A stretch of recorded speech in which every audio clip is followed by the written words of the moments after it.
Do you think that that city has anything towards your creativity? And I mean, there's a lot of big guys that come out of there, like Zed said, A-Track came from there. Does that help your creativity and motivate you, you think? Yeah, I mean, Toronto all day.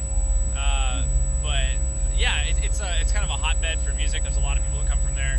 I mean, yeah, Zed's Dead are a huge influence for a lot of people right now in America, especially, and a lot of UK influence as well. Deadmeat is, of course, from Toronto as well, and he's probably one of the bigger household names as far as house music goes in the world. And you know, there's also Mastercraft, who sort of started the entire excitement for everyone back in 2007 and 8. Yeah, it's a really eclectic place for music. I mean, there's Azari and 3 right now as well, who are doing huge things around the world. Train of Thought has just ended, but there's a whole bunch of artists right now that are just really surprising everyone. And you guys started both as 2 solo acts, right? You and Dave, correct? Yeah, we were. I was DJing and he was producing, and then in 2008 we came together and formed the group. And it's sort of like a hybrid of ideas, and yeah, it's a real duo. And did you guys start off like producing electro music, or how did your music sort of evolve to what it is today? I mean, I know music has definitely changed since you guys started. Did you guys start in hip hop, or where did you guys start?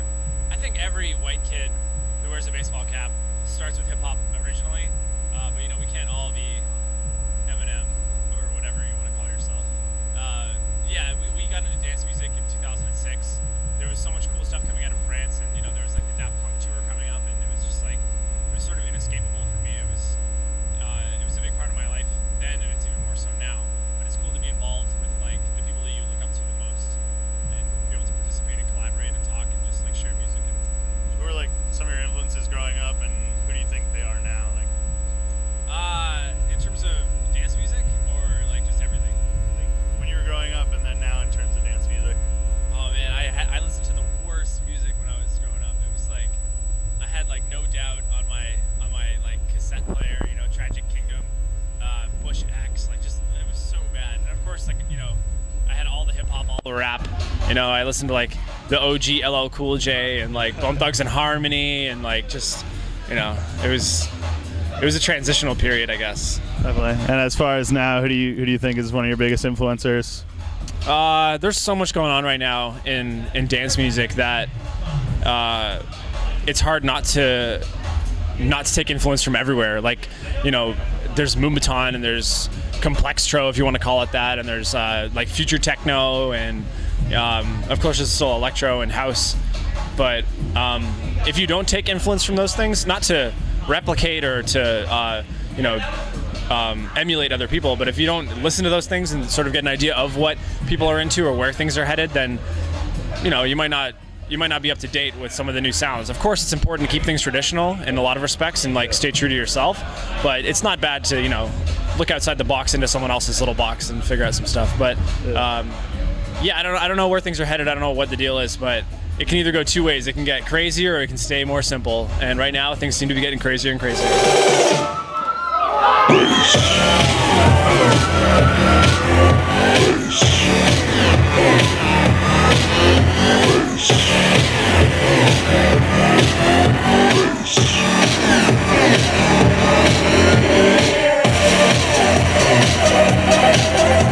Tour with Datsik and Steve Aoki. They both kind of have different styles. You're sort of hardo, I think, harder electro. Datsik, obviously, a lot harder dubstep, and Aoki's just all over the place. He does so many collabs with people. Like, how do you guys think that you guys mesh on tour together? I mean, you had your first date was just recently, right? Up in New York, I believe.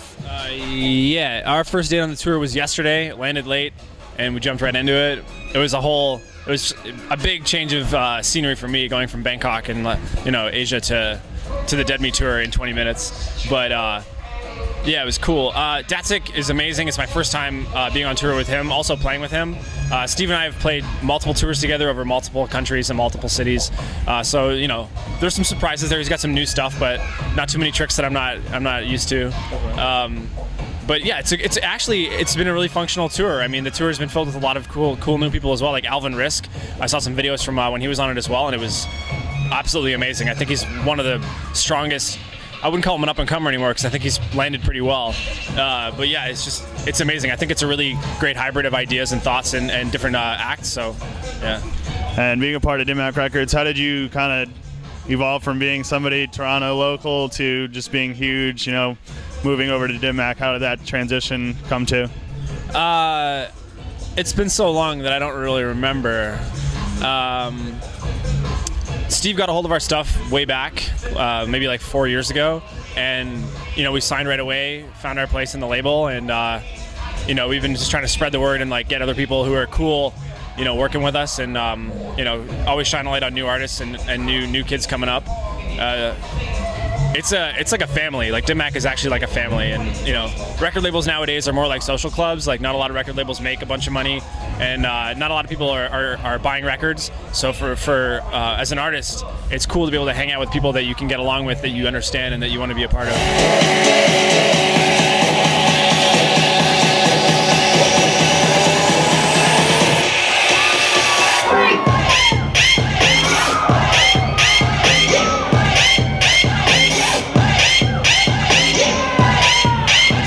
Spoke a lot about how like Daft Punk and people overseas and sort of electro music kind of almost, not per se coming from there, but a lot of people's influences growing up came from overseas. I mean, do you think that the U.S., maybe even interrelation to Toronto, is sort of behind the curve? Like electro is kind of just coming into its own here. Ultra is like getting huge, and everywhere there's festivals popping up, new ones. Do you think that the U.S. has sort of been behind on everything for a number of years?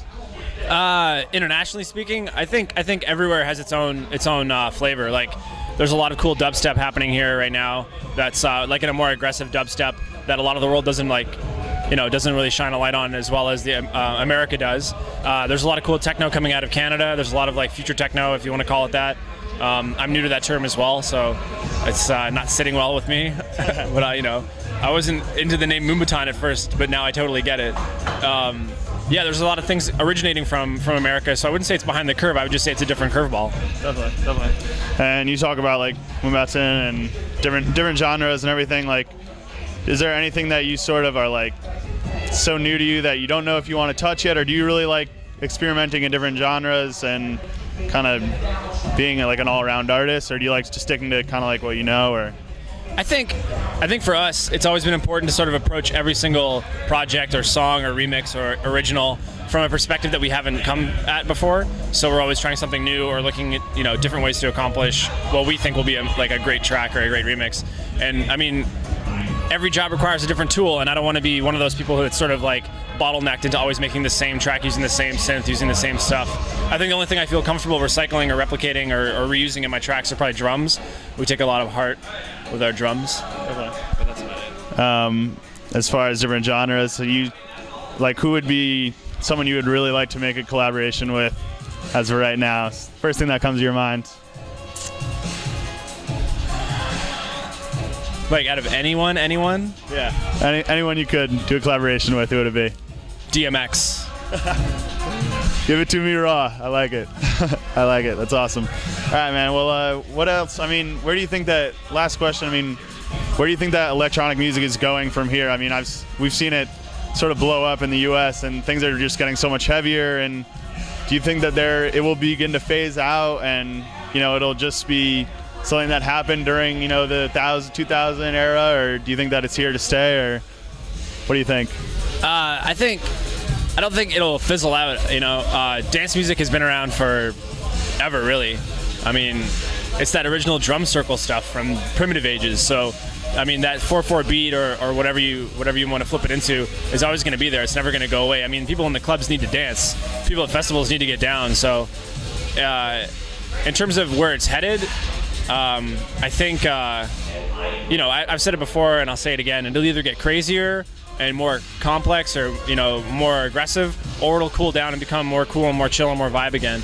But I mean, everything goes in cycles, everything moves in circles in this business.